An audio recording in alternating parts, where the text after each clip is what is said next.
Internet पर कुछ ऐसी जगहें भी हैं जो नहीं चाहती कि आप वहां जाएं।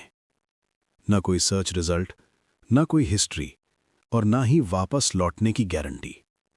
आज मैं आपको बताने वाला हूं मैंने डार्क वेब पर क्या देखा। और सच कहूं, कुछ चीजें ऐसी होती हैं जिन्हें देखना ही नहीं चाहिए।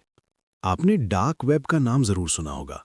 लोग कहते हैं वहां सब कुछ गैर कानूनी होता है, वहां सिर्फ हैकर्स और अपराधी होते हैं। लेकिन ये पूरी सच्चाई नहीं है। डार्क वेब सिर्फ एक जगह नहीं है, ये इंटरनेट की परछाई है।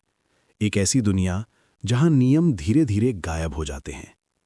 आज मैं आपको कोई तरीका नहीं सिखा रहा, कोई स्क्रीन नहीं दिखा रहा। मैं सिर्फ ये बताने जा रहा हूं वहां क्या मौजूद है और वहां से निकलने के बाद दिमाग पर क्या असर पड़ता है। डार्क वेब की सबसे अजीब चीज जानते हैं क्या है? खामोशी। कोई विज्ञापन नहीं, कोई नोटिफिकेशन नहीं, कोई आपके लिए सुझाया गया नहीं।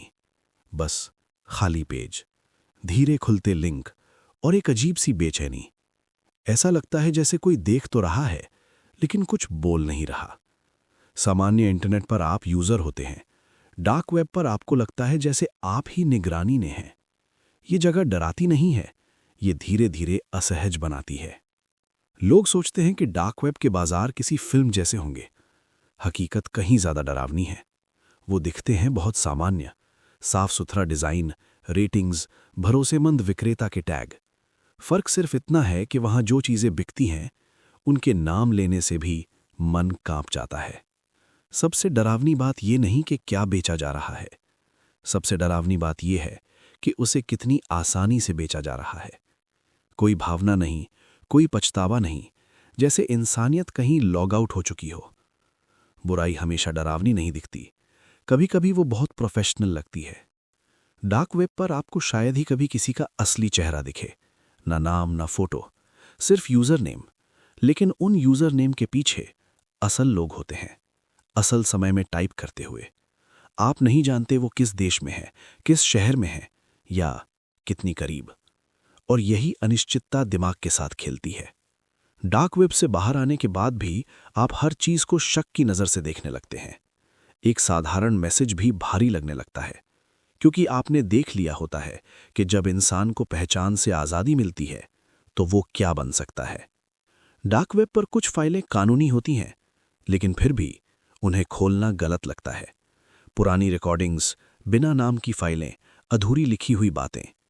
आप पढ़ते हैं और बीच में ही मन कहता है बस बंद कर दो, क्योंकि वो डरावनी नहीं होती। वो बस ऐसी लगती हैं जैसे आपको उन्हें देखना ही नहीं चाहिए था, जैसे किसी की आखिरी सोच या कोई सच्चाई जो जानबूझकर छुपाई गई हो। और वो एहसास लंबे समय तक पीछा नहीं छोड़ता। एक सवाल पूछूं? इस वक्त क्या आप ये वीडियो अकेले देख रहे हैं? क्योंकि डार्क वेब पर कुछ लोग सिर्फ इसलिए जाते हैं क्योंकि वहां उन्हें कोई देख नहीं रहा होता। अब जरा इस बारे में सोचिए। लोग मानते हैं कि डार्क वेब हैकिंग और अपराध की वजह से खतरनाक है, लेकिन सच्चाई ये नहीं है। सबसे बड़ा खतरा है आदत पड़ जाना। जब असामान्य चीजें सामान्य लगने लगें, जब खामोशी आरामदेह लगने लगे, जब गुमनामी सुरक्षित लगे। डार्क वेब आपसे कुछ नहीं छीनता, वो बस एक सवाल छोड़ता है। अगर किसी को पता ही नहीं चले तो क्या फर्क पड़ता है? और यही सवाल सबसे ज्यादा नुकसान करता है।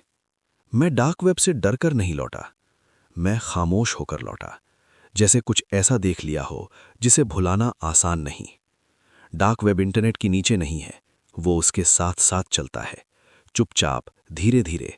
और सबसे डरावनी बात, उसे देखने के लिए आपका वहां जाना जरूरी नहीं।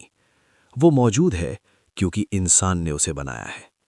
अगली बार जब कोई कहे ये तो बस इंटरनेट का एक हिस्सा है, तो याद रखिए, कुछ जगहें तुरंत चोट नहीं पहुंचाती, वो बस दुनिया को देखने का नजरिया बदल देती हैं।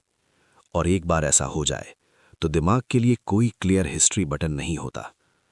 अगर ये वीडियो आपको असहज लगा तो अच्छा है, इसका मतलब आप अभी भी इंसान हैं।